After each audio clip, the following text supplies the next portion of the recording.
Good day. Thank you. And my name is Romeo. I'm here to demonstrate how to simulate an AI powered phishing attack using the social engineering toolkit in Kali Linux and how to detect it and mitigate the attack. So, first, we will generate an AI powered email template that we can use later on for our social engineering attack. As you can see in the OpenAI ChatGPT website, we have a prompt here that tells the ChatGPT to create an email template to reset the password for Instagram. So we enter that prompt and it's starting to create a natural language email template that we can use later on in our social engineering attack.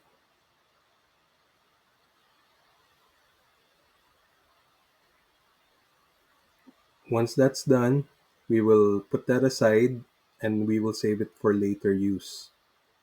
Our next step would be to launch the S Social Engineering Toolkit in order to be able to duplicate or create a fake website where a victim would be entering their credentials. So first we start the terminal and we'll go into the admin for the access, start the social engineering toolkit as you saw, and we will select social engineering attacks, which is option 1.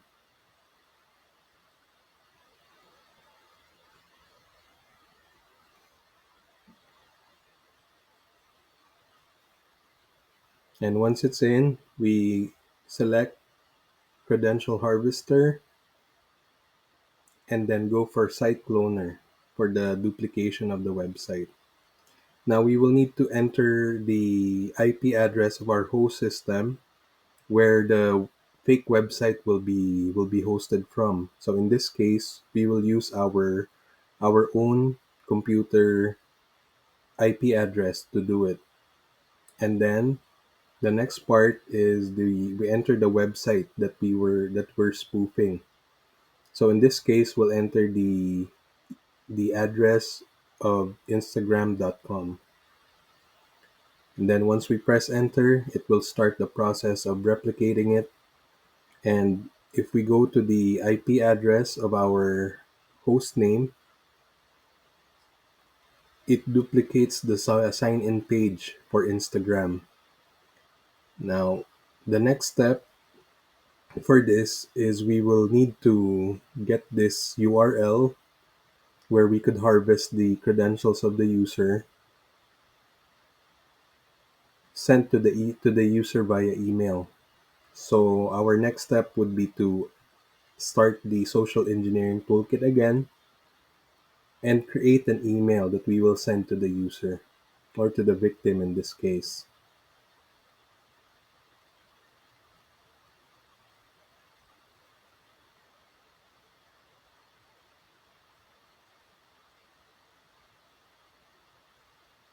Once we're in the social engineering toolkit, this time we will select social engineering toolkit again, but we will select mass mailer attack to send the email. And then once we're in the mass mailer, we select a one-time email target approach and we will custom create the template so that we can use the OpenAI generated email template earlier. So from the generated template, we will get the subject. Then we just say we just say HTML to this, and then we will include the body of the email.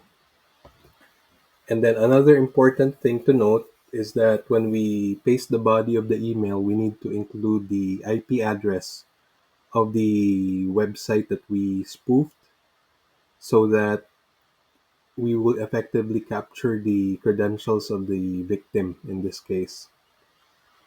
So once we enter the body, we will create the email. We'll enter the email where we send it to. Then we'll use the the hacker email. In this case, we used my personal Gmail account. So this will stand in as the hacker email that's being used to be sent this email from the social engineering tool. And then we will put a an alias that it's coming from the Instagram security admin to promote urgency or to let the victim know that they need to change their password immediately, or it's coming from a authorized person. So we just enter the password, and then we indicate that it's high priority. We don't have any attachments on it, and then we ask the system to send it, and then there, it's sent. So next we'll show the email as it arrived in our test mailbox. In this case, this is my Lambda email mailbox, and you can see it arrived with high importance, and it has a message that it's outside of my organization, and this is one of the signs that it's not an it's coming from a malicious email, and it also has a link that's not authorized from Instagram, which can easily tell you that it's not good. So we will save this email, and then we will put it through the fish tool website in order to analyze it. And once it's there, it will give you more information that you can use to determine its validity. Like you can see its originating IP, the DNS, and where it's from. You can also see some message IDs attached to it to see that it's from a reputable source, and you'll be able to see information from the security tab as well. And then you can see there in the screen that the link to the website, to the spoof website, is there in the email, and that's also a clear indication that it's a spam email or it's a phishing attack. So once you go into that website and you do enter your credentials, how does the hacker see your username and password? So in this part of the demonstration, we'll show you how the hacker is able to see the info. So this spoof website actually relays the information that you input into this page. So in this case, we're entering the email and the password, and once you press enter, it won't go through because there's no login mechanism, or there's no pages underneath it to support it. But if you go through the logs, you'll be able to see that the password has been entered in plain text, and it will also show you the user account associated with it with the email. So this can be saved later on. You can do Control C, and then it will save it into a log file that you can use later on for that the hacker can use later on for further analysis. So to prevent this from happening, what can we do? So in our case as an admin, we need to ensure that proper measures are in place. We can we can start a network monitoring in our system, and we can utilize network sniffing tools such as Snort and Squid to block the actual attempt. So in this demonstration, we're running the Snort monitoring tool, and we will show the monitoring results once once Snort is activated. So right now, Snort is activated, and we're trying to create the spoof website again so that Snort will be able to capture the phishing attack or the um, credential harvesting process while it's happening.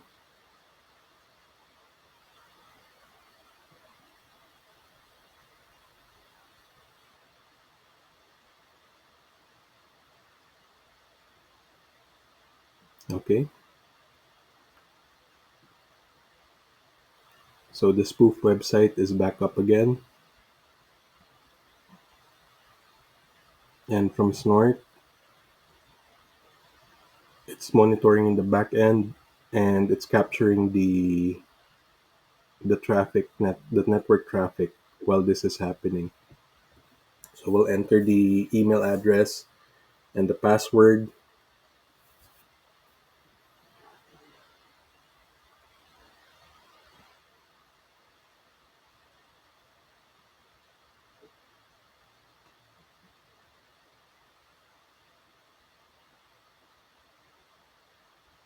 So you can see it captured the credentials again,